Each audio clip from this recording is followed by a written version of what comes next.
Two of hip-hop's biggest stars, Tupac and Biggie, went from close friends to deadly rivals. Their feud shocked the music world and ended in tragedy. This is the real story behind the East Coast versus West Coast divide.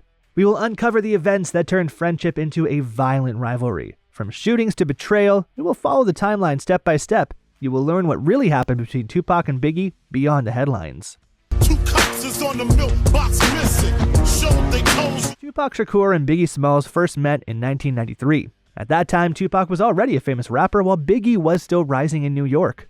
Their first meeting happened when Biggie traveled to Los Angeles with friends. Tupac invited them to his house, shared food, music, and even played around with guns that were unloaded. I keep a motherfucking Glock in my car if I'm holding in the club. They spent the day laughing, eating, and getting to know each other. Over time, Tupac became a mentor to Biggie. He gave advice about writing songs, performing, and how to present himself in public. Tupac taught him how to focus on the audience and understand the business side of music.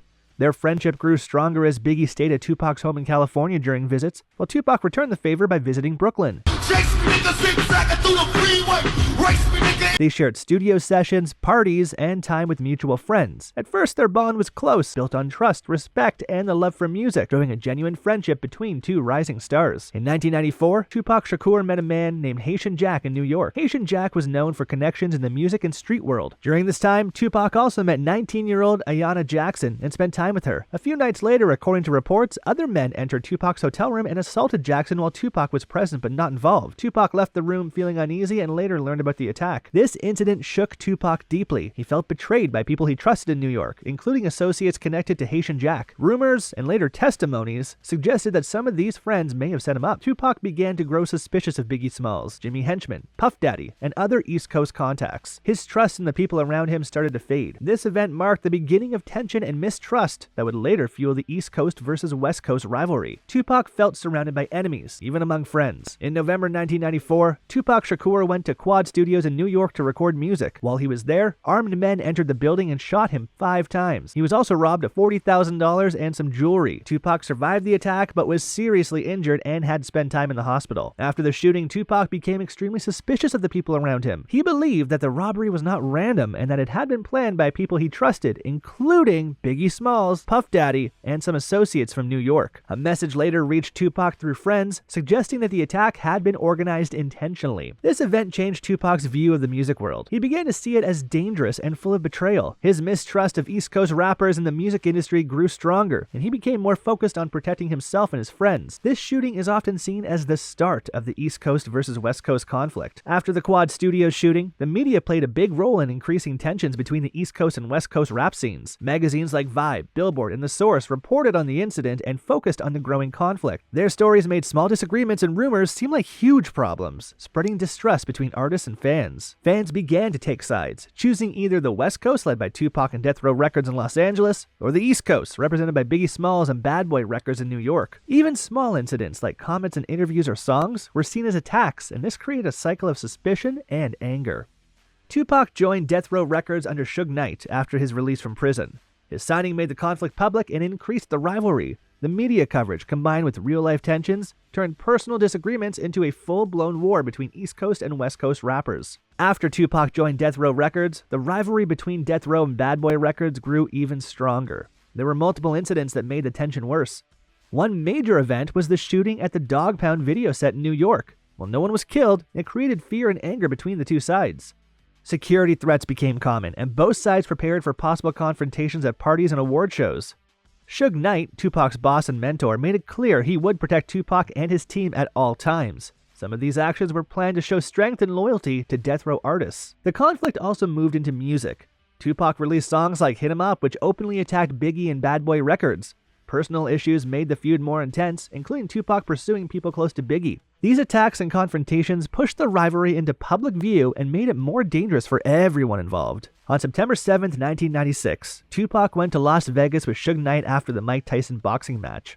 Earlier that night, Tupac had an argument with Orlando Anderson, a member of the Crips gang, over a stolen Death Row chain. The situation became tense, but security helped calm the fight. Later, while Tupac and Suge were driving to Club 662, a white Cadillac pulled up beside their car. Someone inside fired about 13 shots. Tupac was hit 4 times, including a gunshot to the chest and another to the arm. Suge Knight's car was damaged, but he survived. Tupac was rushed to the hospital and fought for his life for 6 days. During this time, he gave away his jewelry, took pictures with friends, and tried to create lasting memories. Despite all efforts, Tupac passed away at the age of 25. His death shocked the music world and marked a tragic moment in hip-hop history. On March 9, 1997, Biggie Smalls traveled to Los Angeles despite warnings about tensions between East Coast and West Coast rappers. He attended a party and left in a car with friends. As their car stopped at a red light, a dark-colored vehicle pulled up alongside. The driver opened fire, hitting Biggie 4 times. Biggie was rushed to Cedars-Sinai Medical Center, but doctors could not save him. He was pronounced dead at just 24 years old. Biggie had not wanted to escalate the feud with Tupac or Death Row Records. He had even tried to avoid conflict, but the East Coast versus West Coast rivalry made it impossible. His death shocked fans, friends, and the entire music industry. In response, Puff Daddy and Faith Evans released the song I'll Be Missing You with the group 112. I know you're still living your life after death. The song became a historic tribute, topping charts and honoring Biggie's life while showing the deep impact of his loss on hip-hop culture. Many fans and researchers have suggested that Tupac and Biggie's deaths were connected to a larger network of people in the music industry and gangs. Suge Knight and his Death Row associates were seen as powerful figures who protected Tupac, but also may have played a role in planning attacks. Haitian Jack, Jimmy Henchman, and Big Stretch were also suspected of involvement in the Quad Studios shooting, which left Tupac injured and suspicious of friends and rivals. The release of songs like Biggie's Who Shot Ya and Tupac's Hit 'Em Up made the rivalry appear even more personal and violent. Turn up louder. Yeah. You claim to be a player, but I fucked your wife. We bust on bad boys, niggas fuck for life. Plus, these tracks increased tension among fans and artists, fueling rumors and speculation. While no one was ever officially convicted for Tupac or Biggie's murders, these conspiracy theories continue to spark debates and investigations in the hip-hop community. The deaths of Tupac and Biggie left a lasting mark on hip-hop culture. Their rivalry, often called East Coast versus West Coast, showed how music and personal conflicts can mix, creating tension across the industry. Fans and other artists began choosing sides, which changed how concerts, music videos, and public appearances were handled. Many rappers were influenced by their styles, lyrics, and the way they told personal stories through music. Media coverage of the feud also shaped public understanding of hip-hop, showing how headlines could escalate conflicts. Documentaries, books, and films continue to explore their lives, keeping their stories alive for new generations. Even today, debates continue about who was responsible for the shootings and whether certain people orchestrated events behind the scenes. Memorial songs, tribute albums, and fan gatherings honor their legacy, showing how their music and lives continue to inspire, warn, and influence the culture around them. The story of Tupac and Biggie is a powerful reminder of how fame, trust, and rivalry can change lives forever. Their music, legacy, and tragic endings still influence hip-hop and pop culture today. Don't forget to like and subscribe. See ya!